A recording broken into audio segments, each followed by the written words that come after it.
नमस्कार दोस्तों, आपका हमारे चैनल किरण स्टोरीज पर स्वागत है। आज हम आपके लिए एक और कहानी लेकर आ चुके हैं। मेरी 3 बेटियां थी। सबका स्वभाव बहुत अच्छा था, लेकिन मेरी सबसे बड़ी बेटी थोड़ी अलग थी। उसका चेहरा आम लड़कियों से जैसा नहीं था। लोग उसे बदसूरत कहते थे, लेकिन मेरे लिए बहुत सुंदर थी। उसे बोलने में भी परेशानी थी।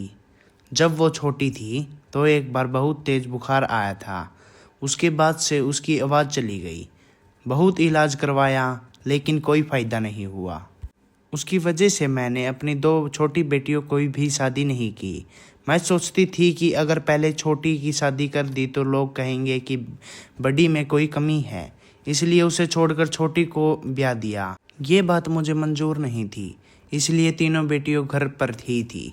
समय बीतता गया। बड़ी बेटी अब 28 साल की हो गई थी। मैंने कई रिश्ते देखे, लेकिन जब भी लड़का या लड़के घर वाले आते तो उसके देखकर मुंह फेर लेते। वो चुपचाप सब कुछ सह लेती, पर उसकी आंखों में जो दर्द था वो हर रोज दिखता था। फिर एक दिन कुछ अजीब हुआ। एक बहुत अमीर खानदान से रिश्ता आया। लड़के का नाम इमरान था। उसने कहा कि मैं उसे लड़की को सूरत से कोई मतलब नहीं है, वो बस एक अच्छी इंसान चाहता है जो उसके साथ सच्चा रिश्ता निभा सके। मैं पहले तो चौंकी, फिर थोड़ा घबराई, फिर सोचा कहीं कोई धोखा तो नहीं, लेकिन जब लड़के के घर वाले से मिली तो सब कुछ ठीक लगा। मैंने बिना देर किए रास्ता पक्का कर दिया। पहली बार मैंने अपनी बेटी की आंखों में एक नई चमक देखी। वो मुस्कुराई तो नहीं, लेकिन उसके चेहरे पर जो सुकून था वो मुझे बहुत कुछ कह रहा था। शादी धूमधाम से नहीं हुई, लेकिन दिल में बहुत खुशी मिली। मेरी बेटी का ससुराल चली गई। वो वहाँ से खत भेजती, कभी इशारों में वीडियो भेजती, और हर बार मैं देखती कि वो खुश है। एक दिन मैं उससे मिलने उसके ससुराल गई। सोचा अपनी बेटी को गले लगाऊंगी, उसका हाल पूछूंगी और देखूंगी कि वो कैसी है। लेकिन जब मैं वहां पहुंची तो मेरे होश उड़ गए। जब मैं अपनी बेटी को ससुराल पहुंची तो दरवाजे पर एक नौकर ने खोला। उसने मुझे बड़े अंदर से अंदर बिठाया और कहा कि मैडम जी अभी ऊपर हैं। मैं बोलता हूँ। मैं कमरे में बैठी चारों तरफ देख रही थी। घर बहुत बड़ा था, हर चीज़ सजी सजी थी, हर कोना साफ और चमकदार था। लेकिन ना जाने क्यों मेरे दिल में बेचैनी सी थी। थोड़ी देर बाद मेरी बेटी सीढ़ियों से नीचे उतरी। उसकी चाल में पहले जैसे झिझक नहीं थी। वो अच्छे कपड़े पहने थी, गहने भी पहने थी, लेकिन जैसे ही उसने मेरी तरफ देखा उसका चेहरा थोड़ा डर से भर गया। मैं समझ नहीं पाई क्यों। मैंने उसे गले लगाया, लेकिन मैंने महसूस किया कि वो कांप रही थी। मैंने पूछा, क्या हुआ बेटी, सब ठीक है ना? उसने कुछ नहीं कहा, बस सिर हिलाकर अंदर की ओर इशारा किया और मेरा हाथ पकड़ा। मैं उसके साथ उसके कमरे तक गई। कमरे में बहुत सारी चीज़ें थी, लेकिन सबसे हैरान की बात यह थी कि दीवार पर एक बहुत बड़ा ताला लगा हुआ दरवाज़ा था। ऐसा लगा जैसे कोई कमरा अंदर से बंद कर दिया गया हो। मैंने पूछा, ये दरवाज़ा क्यों बंद है? वो कुछ बोल नहीं पाई, बस मेरी ओर देखती रही। उसकी आंखों में डर था, बहुत गहरा डर।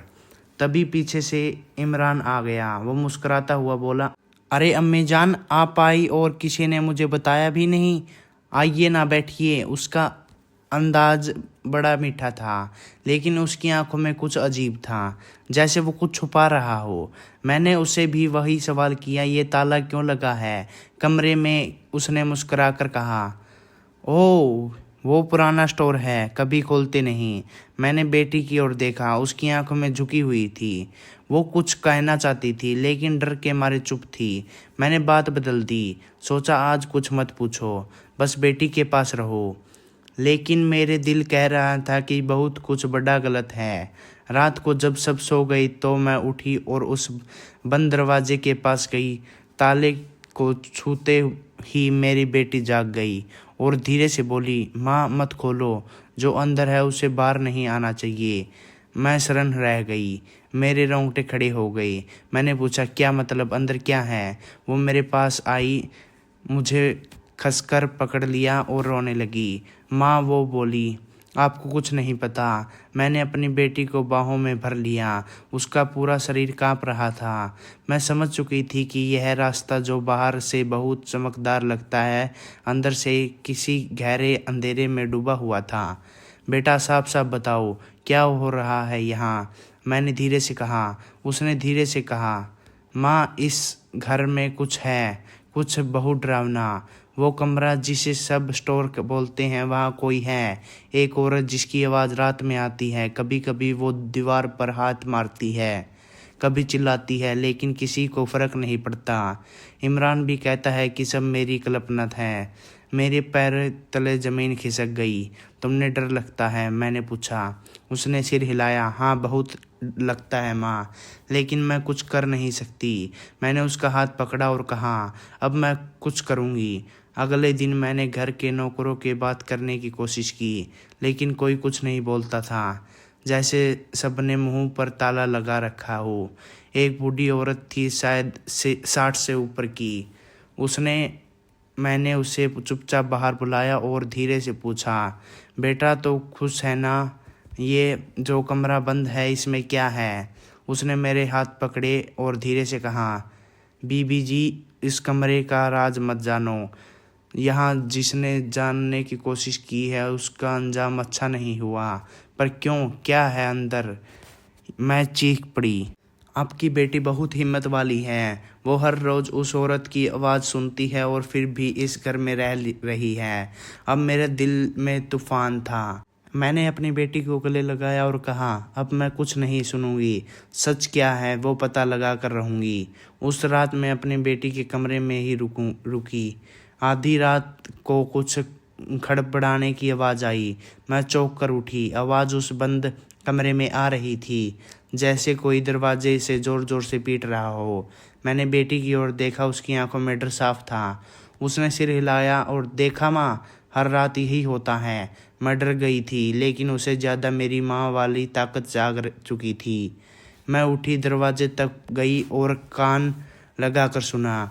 अंदर से एक औरत की आवाज़ आ रही थी, मुझे बाहर निकालो, मैं जिंदा हूँ, मुझे बचाओ। मेरी रूह कांप गई। सुबह होते ही मैंने इमरान से बात की। उस कमरे में कौन है? मैंने गुस्से से पूछा। वो मुस्कुराया। अम्मी जान, आप भी सब वहम है। हमारी बहू को भी यही लगता है। तो फिर आवाज़ें, ये दरवाज़ा पर मारने की आवाज़ें। वो थोड़ा चिढ़ गया। कोई नहीं है वहाँ, और मैं नहीं चाहता आप उस कमरे के पास भी जाएं। उसके चेहरे का रंग बदल गया था। अब उसकी मुस्कान में मिठास नहीं, बल्कि डरावना वाला सन्नाटा था। मैं समझ गई, यहाँ कुछ बहुत गहरा राज छुपा है। मैंने तय किया कि मैं खुद उस कमरे की जांच करूंगी। रात को सबने सोने के बाद मैं उठी और कमरे की तरफ बढ़ी। मेरी बेटी मेरे पीछे आई और बोली, माँ, ताला बहुत भारी है, वो चाबी सिर्फ इमरान के पास है। हमने प्लान बनाया, अगले दिन जब इमरान स्नान के लिए जाएगा तो उसकी जेब में से चुपचाप चाबी निकाल लेंगे। जैसा सोचा था वैसा ही किया। अगली सुबह मेरी बेटी ने इमरान का पजामा धोने के बहाने उसकी जेब से चाबी चुरा ली। रात होते ही हम दोनों फिर उस कमरे में इसके सामने पहुंचे। दिल तेज धड़क रहा था। मैंने चाबी लगाई और धीरे से ताला खोला। दरवाज़ा चुर की आवाज़ से साथ खुला। कमरे के अंदर अंधेरा था। एक छोटी सी खिड़की से हल्की रोशनी आ रही थी, लेकिन कमरे की हवा ठंडी और भारी थी, जैसे वहाँ सालों से कोई दर्द बंद हो। एक कोने में एक औरत बैठी थी। उसके हाथों पर जंजीरों में बंधे थे, बाल बिखेरे हुए, आंखें लाल और शरीर पर चोट के निशान। मैं दंग रह गई। कौन हो तू? मैंने पूछा। उसने मुश्किल से मुंह खोला। मेरा नाम नजमा है, मैं इमरान की पहली पत्नी हूँ। उसका एक एक शब्द मेरी आत्मा को चीर रहा था। वो बोला, इमरान को जब पता चला कि मैं बच्चा नहीं पैदा कर सकती तो उसके मुझे मारना चाहा, लेकिन जब मैं बच गई तो उसने मुझे इस कमरे में बंद कर दिया। अब सालों से मैं यहाँ हूँ, ना दिन देखती हूँ ना रात।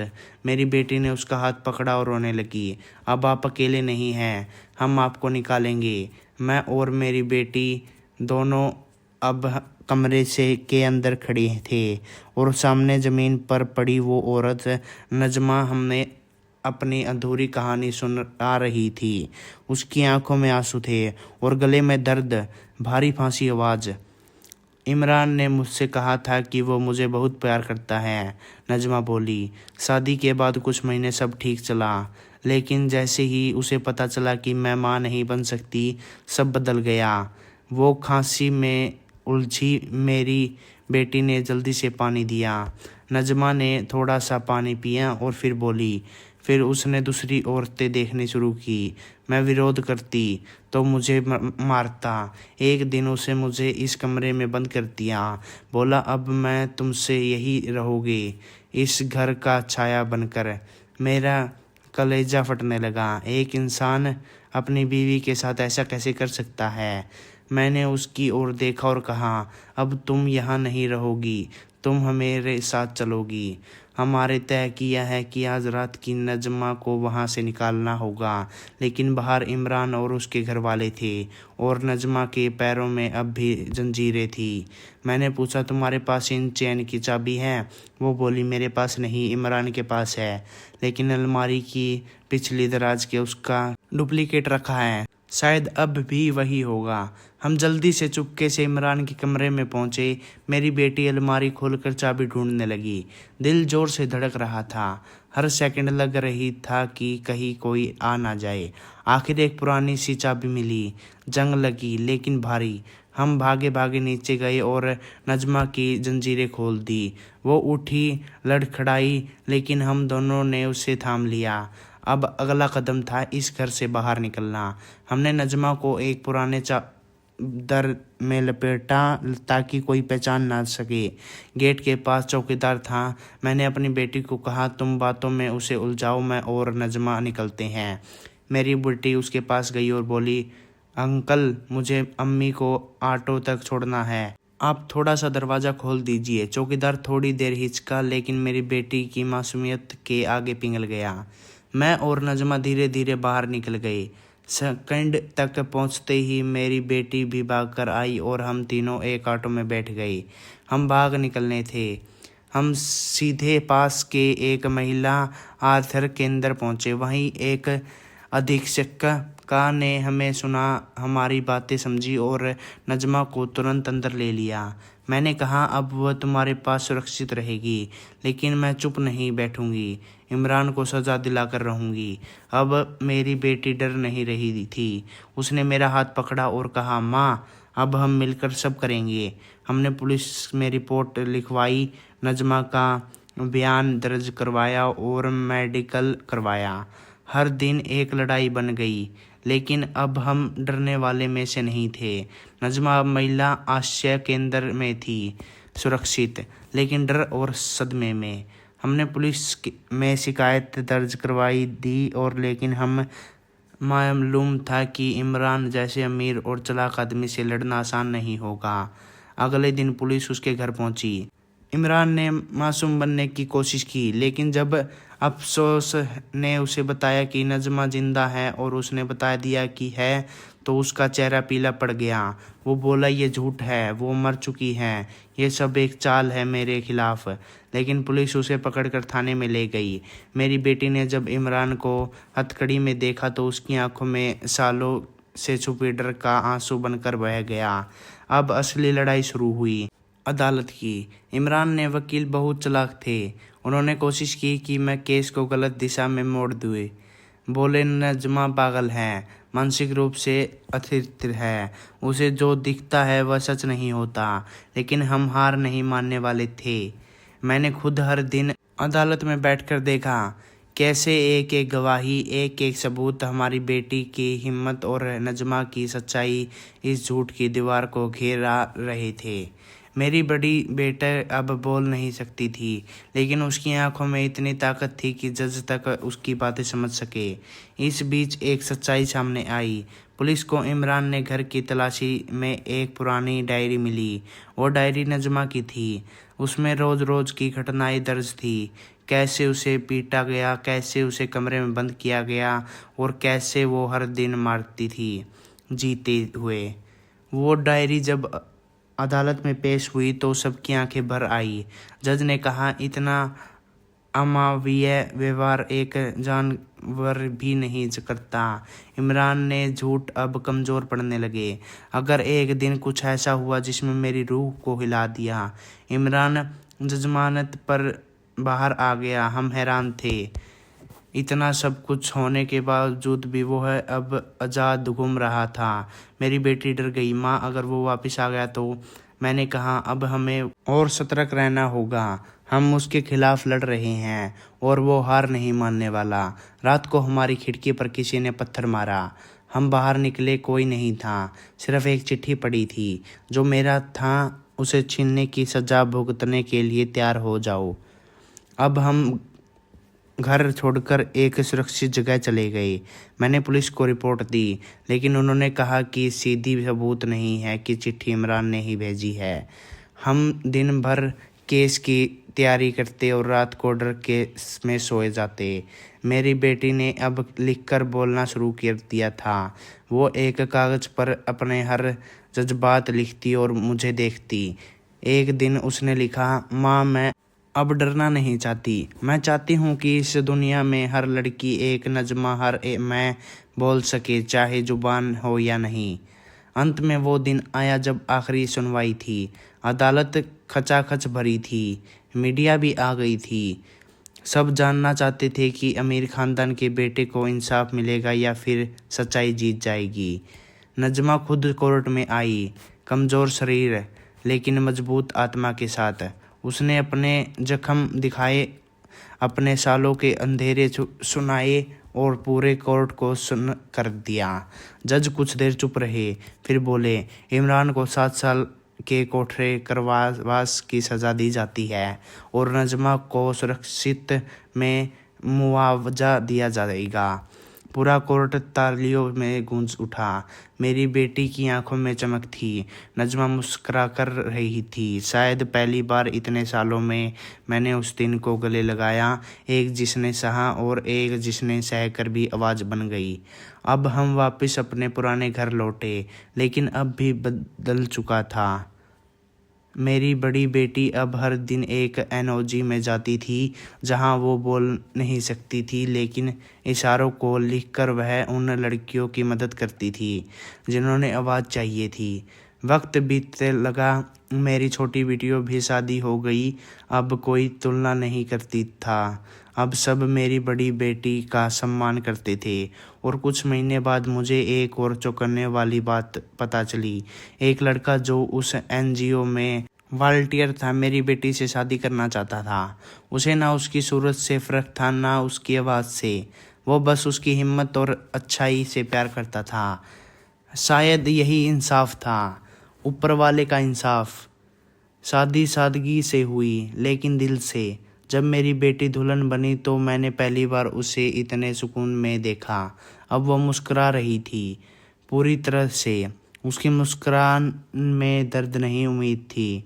नज़्मा भी आई थी। उसने मेरी बेटी के हाथ में मेहंदी लगाई और कहा, तू नहीं होती तो मैं आज जिंदा ना होती। अब मैं बूढ़ी हो रही हूँ, लेकिन दिल जवान है, क्योंकि मेरी बेटियाँ मेरी ताकत है। मेरी सबसे बड़ी बेटी, जिससे दुनिया बदसूरत और गंदी कहती थी, अब दर्जनों लड़कियों की आवाज़ बन चुकी है। उसने मुझे सिखाया, सूरत नहीं सीरत ज़रूरी होती है, और एक माँ के लिए उसकी बेटी हमेशा सबसे सुंदर होती है। शादी के बाद मेरी बड़ी बेटी एक नए घर में गई, लेकिन यह घर उसके पुराने जीवन में बिल्कुल अलग था। अब उसके ससुराल शब्द से डर नहीं लगता था। उसका पति आदित्य और समझता था, उसकी खामोशी को पढ़ना जानता था। जहाँ दुनिया उसकी कमज़ोरी और आवाज़ की कमी कहती थी, वहाँ आदित्य उसकी खामोशी में कहानी पढ़ता था।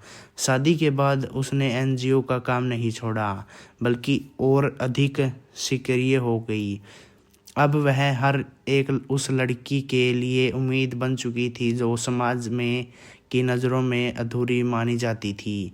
मैं जब उसकी दिखती तो सोचती, यह वही लड़की है जिससे के लिए लोग रिश्ता नहीं बेचते थे, जिससे मिलने के बाद मुंह फेर लेते थे।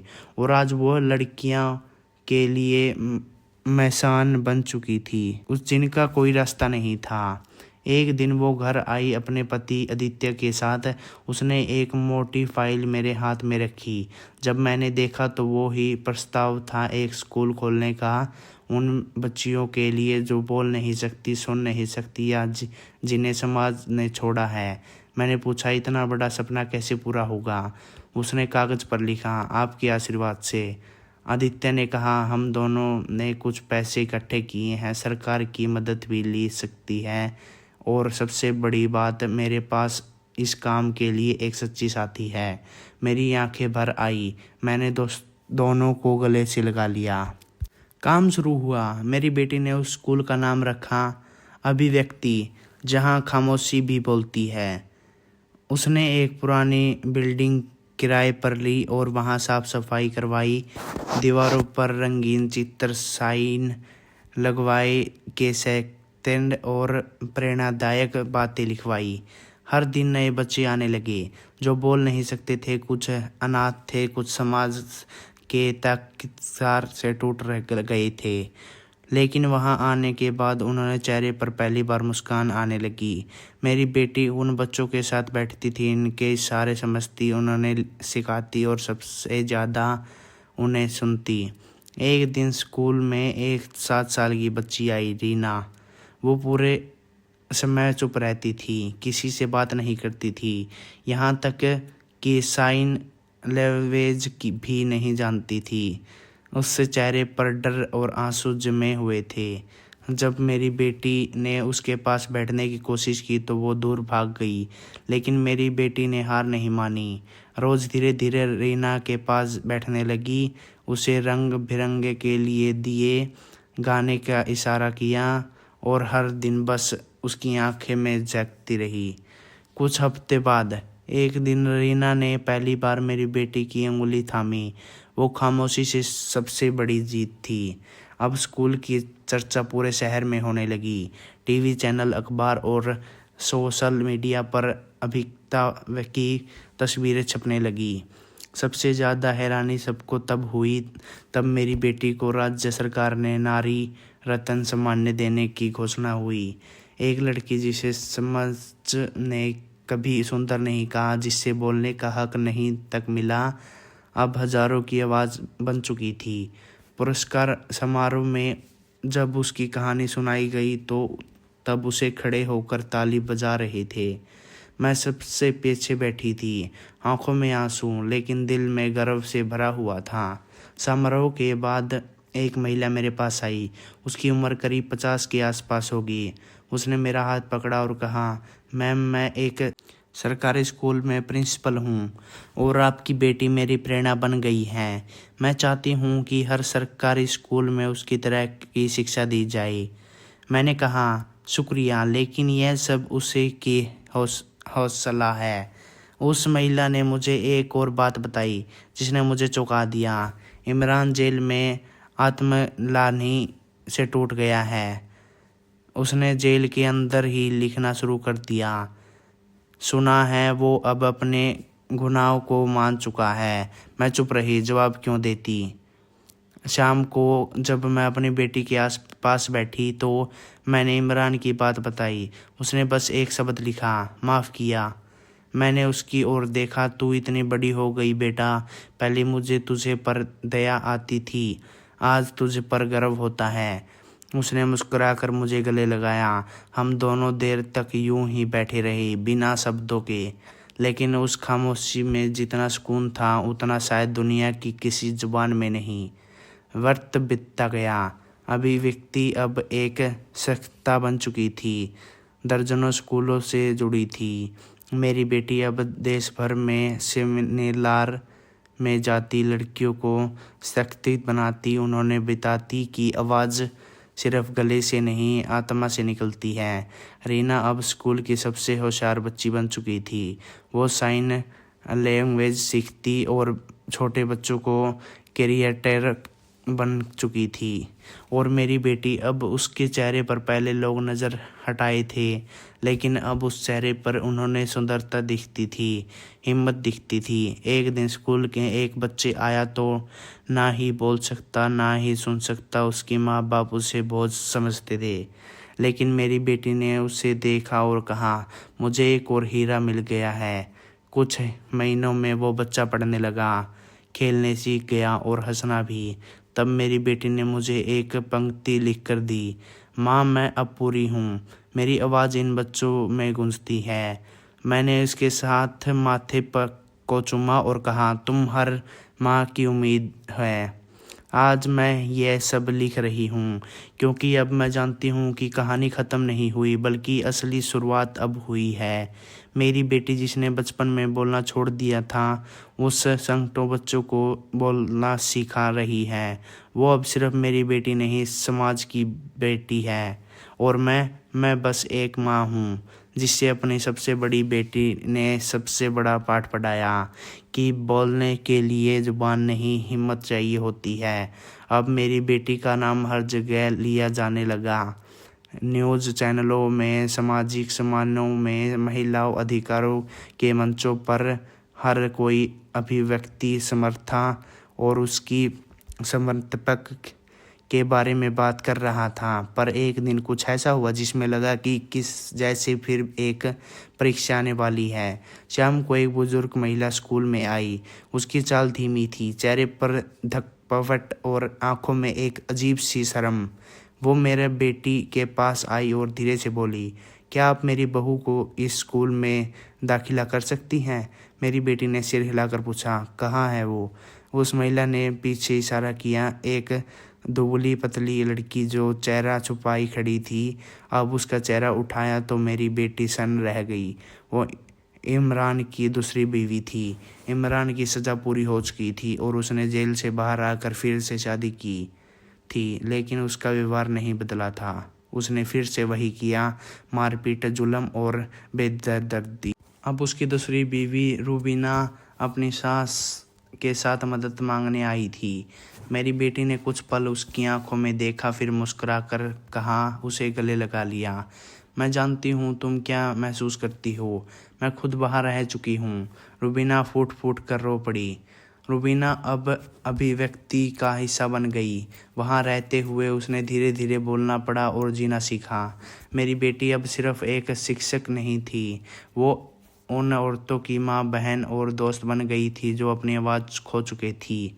एनजीओ में अब तक 600 से ज़्यादा लड़कियां आ चुकी थी। हर एक की अलग कहानी, अलग दर्द, पर सबका एक समान अंत, आज़ादी की और आत्मसम्मान। और यह सब एक ऐसा लड़की की वजह से हो पाया है जो खुद को बहुत समझती थी। एक दिन एक बड़े न्यूज़ चैनल में एक मेरी बेटी का इंटरव्यू लिया। सवालों के जवाब लिखकर दे रही थी, लेकिन उसके जवाब इतने गहरे थे कि रिपोर्टर की आंखें में नम हो गई। अपने इतना दर्द कैसे सहा? उसने जवाब लिखा, दर्द में मुझे तोड़ा नहीं, तरसाया है, और अब मैं दूसरे को जोड़ना चाहती हूँ। इंटरव्यू वायरल हो गया। देश भर में लाखों लोगों ने उस वीडियो को देखा और कहा, यह असली नायिका है। इंटरव्यू के बाद कई अंतर्राष्ट्रीय संस्थियां भी अभिव्यक्ति से जुड़ने लगी। विदेशी प्रतिनिधि आने लगी, फील्डिंग बढ़ी और मेरी बेटी का अमेरिका में एक विदेशी महिला सशक्तिकरण सम्मेलन में बुलाया गया। हमने कभी नहीं सोचा था कि एक दिन ऐसा भी आएगा जब वही बेटी जिसे रिश्ते निभाने नहीं थे, आज मंचों पर सम्मान के साथ बुलाई जाएगी। लेकिन जीने जाने से पहले उसने मुझसे एक वादा लिया, माँ जब मैं मंच पर जाऊंगी तो आप वहाँ पहुँची पंक्ति में होगी। मुझे ताकत आपकी आंखों में मिलती है। सब मिलने का दिल आया। हजारों लोगों के सामने मेरी बेटी मंच पर खड़ी थी।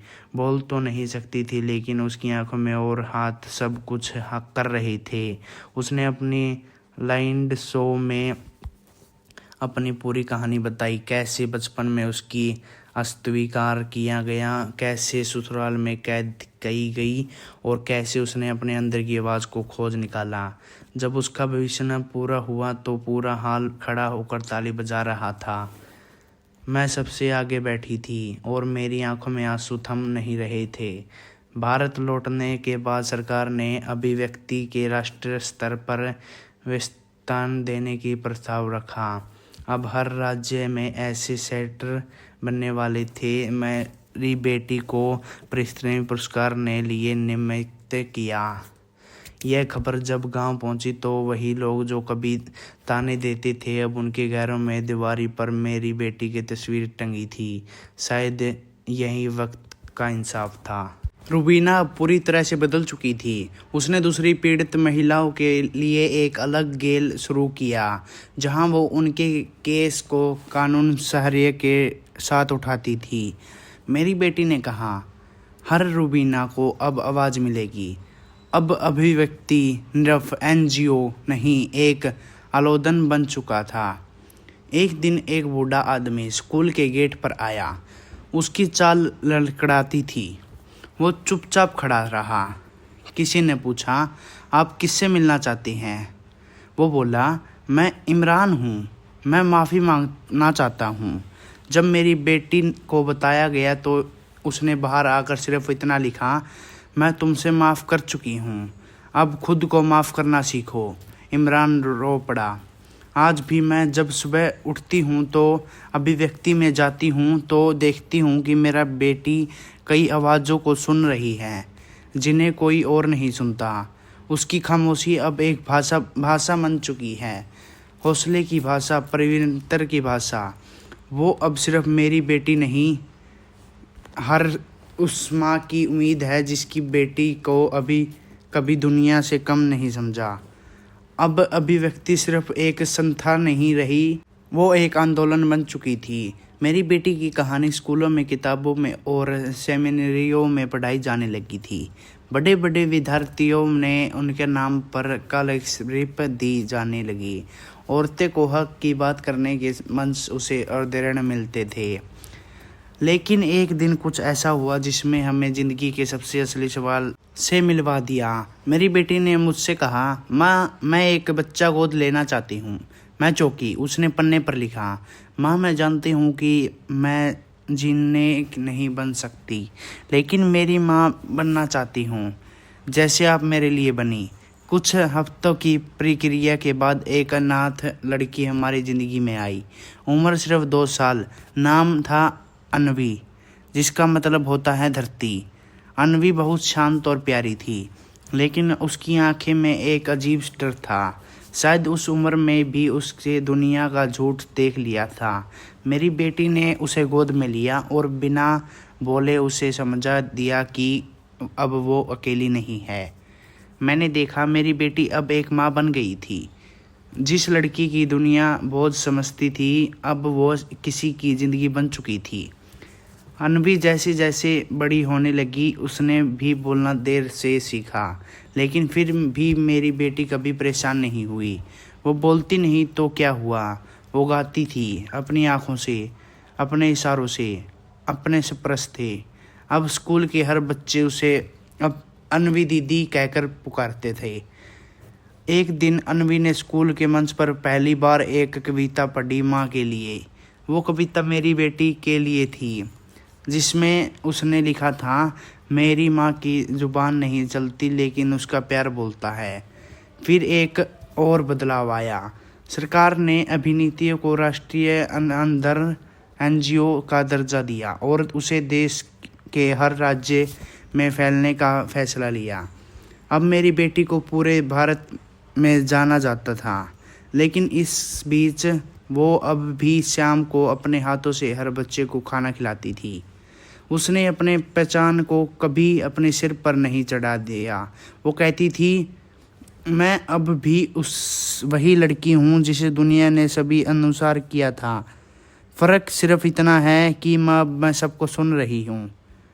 एक दिन वो अपनी बेटी अन्वी के साथ एक मेला देखने गई। लोग उसे पहचानते थे। रास्ते में कई लोग झुककर सलाम करते थे, कोई पैर छूता, कोई सेल्फी लेना चाहता। लेकिन तभी एक बुजुर्ग महिला सामने आई। उसकी आंखें भर आई और वो बोली, बेटी, मेरी पोती भी गूंगी है, क्या वो भी किसी दिन तुम जैसी बन सकती हैं? मेरी बेटी ने उस बच्ची को गोद में लिया, माथा चूमा और जवाब लिखा, वो मुझसे बेहतर बनेगी, बस आप भरोसा मत छोड़ना। अब मेरे जीवन की सांझ आ चुकी थी। मैं बीमार रहने लगी थी, लेकिन दिल शांत था क्योंकि मैंने अपनी आंखों से एक चमत्कार देखा था। एक ऐसी लड़की जिसकी कोई आवाज़ नहीं थी, अब पूरी दुनिया को जगा चुकी थी। एक शाम मैंने अपनी बेटी को पास बुलाया और कहा, बेटा, जब तू पैदा हुई थी लोग बोल रहे थे ये बोझ है, और आज जब दुनिया छोड़ेगी तो लोग तुझे आशीर्वाद देंगे। उसने मेरी हथेली पर धीरे से लिखा, माँ, जो कुछ भी हूँ वो तेरे कारण हूँ। मैंने उसकी हथेलियाँ थाम ली। मुझे पता था अब मेरा वक्त पूरा हो रहा है। मैंने आंखें बंद की और आखिरी बार प्रार्थना की, हे ऊपर वाले, अगर फिर से जन्म मिला तो मुझे फिर से यही बेटी देना। और फिर मेरी सांसें थाम गई, लेकिन मेरा सपना जिंदा था। मेरे जाने के बाद मेरी बेटी कुछ दिन बहुत चुप रही। फिर एक दिन उसने सभी बच्चों को बुलाया और एक छोटा सा आयोजन रखा। उसने अपनी पुरानी डायरी खोली जिसमें वो बचपन से हर चीज़ लिखती आ रही थी। उसने सब बच्चे से कहा, आज से ये डायरी तुम सबकी है। अब इसमें सिर्फ मेरी नहीं तुम्हारी भी इतिहास लिखा जाएगा। बच्चों ने ताली बजाई। अभिव्यक्ति अब सिर्फ आवाज़ नहीं, एक पीढ़ी का आंदोलन बन चुका था। कुछ सालों बाद जब अनवी बड़ी हुई तो उसने खुद को एक नया स्कूल खोला, उम्मीद नाम से। अब माँ बेटी मिलकर पूरे देश से आजवानी की आवाज़ बन चुकी थी। लोग कहते थे ये मैं माँ बेटी जोड़ी चमत्कार है, लेकिन मेरी बेटी कहती थी, हम चमत्कार नहीं, वो सच्चाई है जिसे समाज ने अनुसार किया था। और आज जब कोई मुझसे पूछता है आपकी सबसे बड़ी उपलब्धि क्या रही, तो मैं मुस्कुराकर कहती हूँ मेरी बेटी। उसकी कहानी एक लड़की की नहीं है, बल्कि हर उस इंसान की है जिसमें खुद को कमज़ोर समझा। उसने सिखाया कि सच्चा संदेश चेहरे में नहीं, आत्मा से में होता है, और सच्ची आवाज़ गले से नहीं, दिल से होती है। समाज में बदलाव की एक लंबी यात्रा के बाद मेरी बेटी अब सिर्फ एक नेताजी नहीं, बल्कि एक प्रेरणा बन चुकी थी। उसने अपनी मेहनत, धैर्य और अगणित संघर्ष के बाद जो किया था वह सभी किसी भी किताब या शब्द के से ऊपर था। वो आजकल पूरे देश में महिला सशक्तिकरण का कार्यक्रमों में शामिल होती थी। हर जगह उसकी सराहना होती, लेकिन उसने कभी खुद को किसी भी मंच पर कभी महन नहीं समझा। उसकी आंखों में वही सादगी और वही बचपन की मासूमियत थी जो कभी उसे दुनिया से अनदेखा कर दिया था। एक दिन एक महिला शांतिकरण सम्मेलन में बोलते हुए उसने कहा, अगर हम अपने भीतर का डर और अनुशासन छोड़ दें तो हम जितना सोचते हैं उससे कई ज़्यादा ताकतवर बन सकते हैं। उसकी यह बात सेकंडों महिलाओं ने दिलों पर घर के गई। उसने साबित कर दिया था कि समाज की पहचान उसको क्या बना सकती है। यह जरूरी नहीं, असली पहचान तो वही होती है जो आप खुद अपने आत्मसम्मान से बनाते हैं। कहानी अब केवल एक माँ बेटी की नहीं रही, एक समाज की कहानी बन चुकी थी जिसमें आत्मविश्वास, शक्तिकरण और दयालुता और पाठ पढ़ाया गया था। मेरी बेटी ने अपने जीवन को पूरी तरह से दूसरों की मदद के लिए समर्पित कर दिया था और हर कदम पर उसके पास एक नया सपना था। अब उसकी सूचना अतिरिक्त के अंतर्राष्ट्रीय स्तर पर फैलने की शुरुआत की थी। उसके संघर्षों ने हजारों लड़कियों को शिक्षा दी, जिसमें से कई ने अब खुद के लिए एक अच्छा जीवन बनने की सफलता प्राप्त की। अवनी भी अब बड़ी हो गई थी और वह भी अपनी माँ के नक्श के कदम पर चलने लगी थी।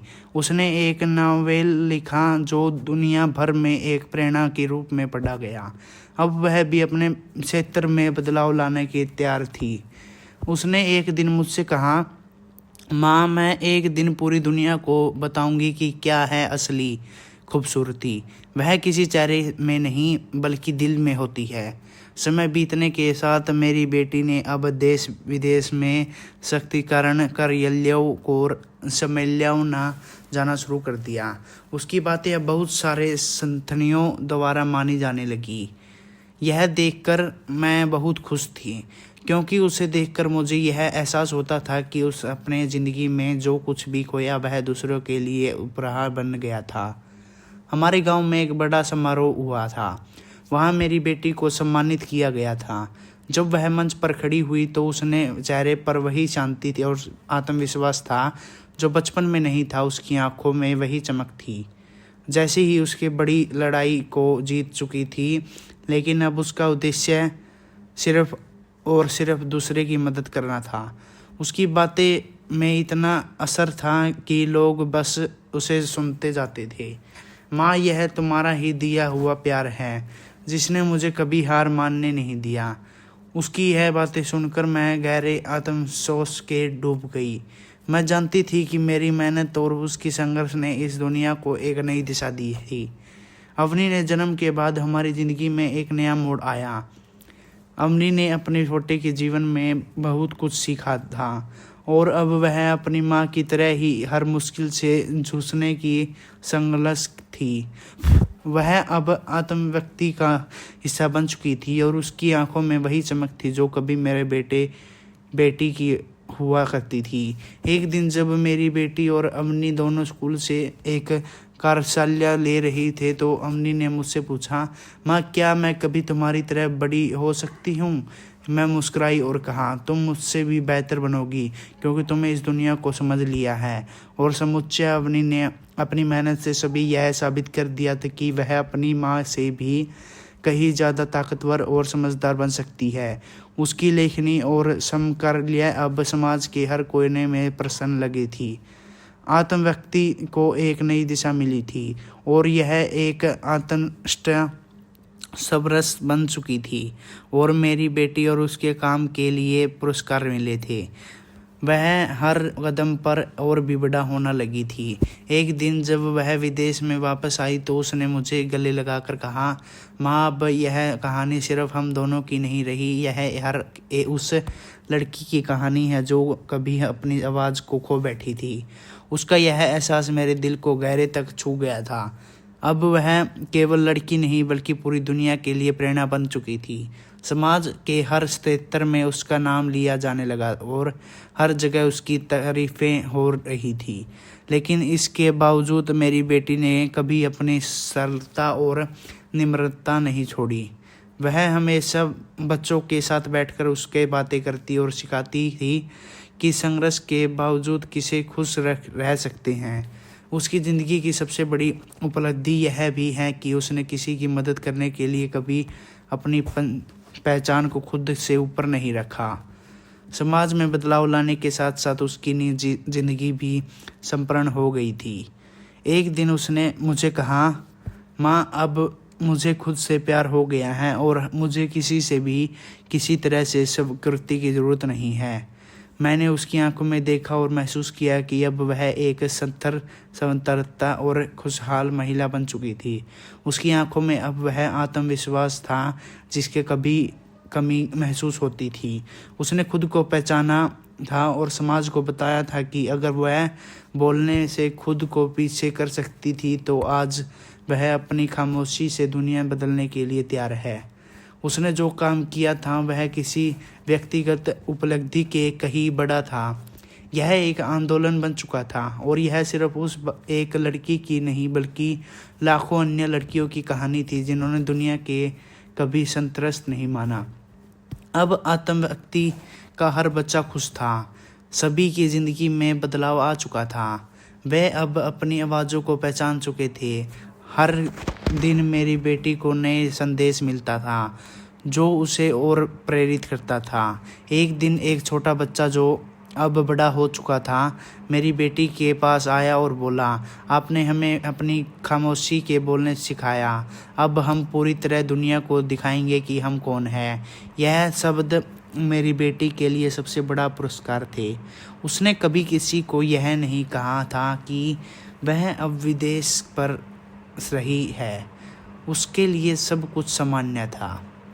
लेकिन जब उसने दूसरे के जीवन में इतना बदलाव देखा तो उसे एहसास हुआ कि उसने जो किया था वह सही था। वह अब पूरी दुनिया में एक मिसाल बन चुकी थी।